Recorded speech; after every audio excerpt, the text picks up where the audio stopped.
Okay, boys, here we go for another leadership lesson. As you can tell, we're not in the normal environment I film in. This is a lesson from the real world. We just had a really cool adventure. This is my buddy JB, and we're down here in Puerto Rico on a 45-foot catamaran sailing around for Thanksgiving, and we just had a little bit of an emergency. So we're on the boat. It's a bareboat that we chartered, and they didn't have the anchor set up right. So the way that you anchor a big boat like this is you put out a big old heavy anchor, but what keeps the boat anchored is not the anchor, it's all the chain that is attached to the anchor. So we were putting out all our chain, and we were in relatively deep water for anchoring, so we had 188.3 feet of chain out. And the reason I know that it was exactly 188.3 is that the chain is supposed to be attached to the boat, and it wasn't. So it just went out the end of the boat and sunk to the bottom of the ocean. So now we're stuck with no anchor, no chain, and we're in the middle of the night. So we had to go in the water, and I just saw it as another SEAL mission. So we jump in the water, have to swim out about 100 yards away from the boat, swim away from where we thought we were going to be. Again, this is the middle of the night, so it's pitch black. And we had no idea how deep it was. We knew it was about 30 feet, maybe a little bit more.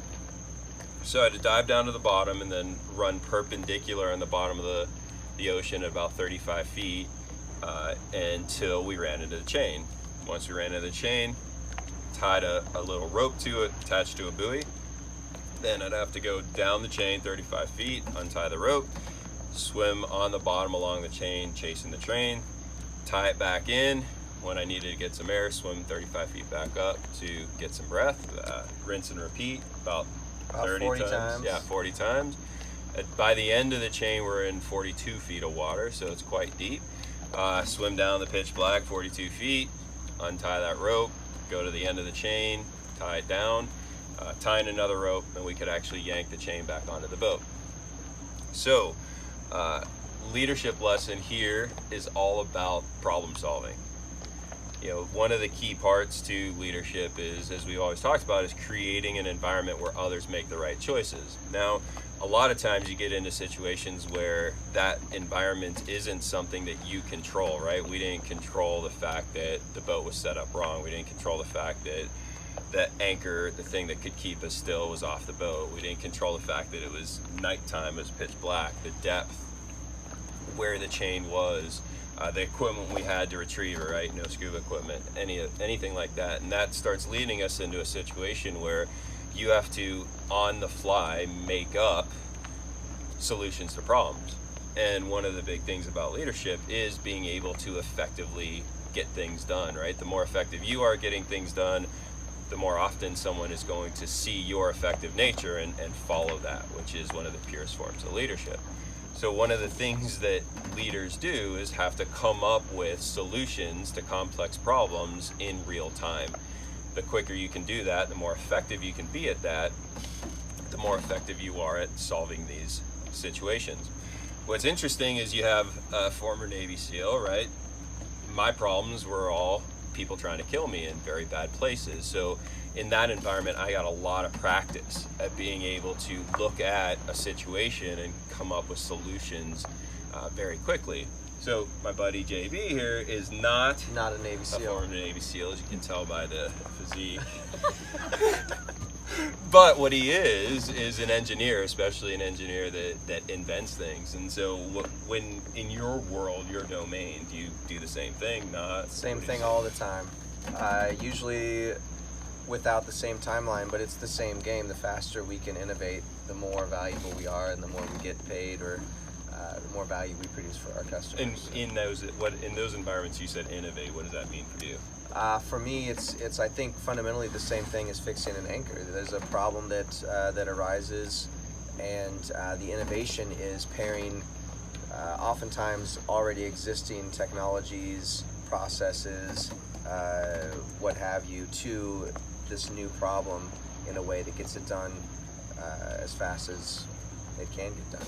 And so, like that thing, right? The ability of being able to see and use tools that aren't used for the new solution, right? That's the innovation. Here, what did we use for our buoy?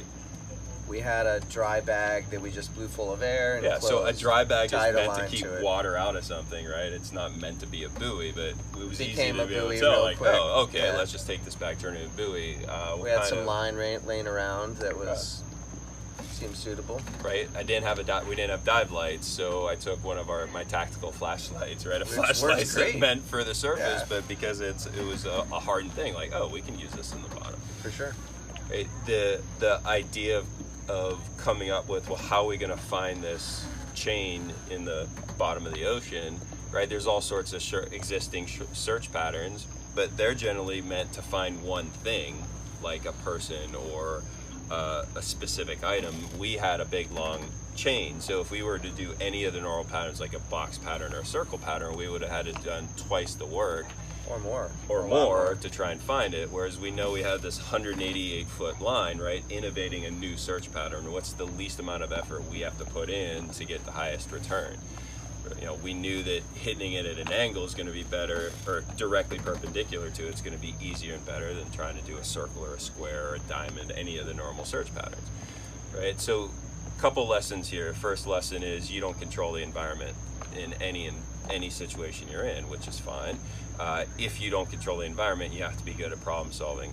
Like anything else, this takes practice, skill, and training, right? The more you know, the more you practice problem solving, the more experience you gain problem solving, the more effective you're going to get at it.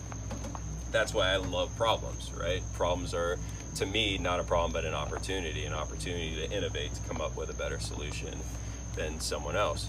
The other thing is being able to use everyday items that you might not necessarily apply to it, simply by understanding their purpose and their function as opposed to what they actually are.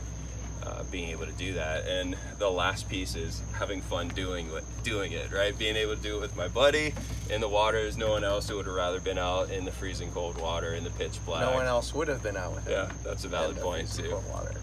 So with all of that, hopefully there's some good lessons here, and if anyone wants to go sailing, you only get to come if you're willing to go dive for the chain, so I don't have to do it again. With that, hopefully you enjoy this. See you next time.